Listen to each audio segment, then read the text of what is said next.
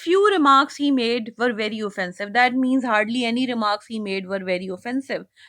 A few remarks he made were very offensive.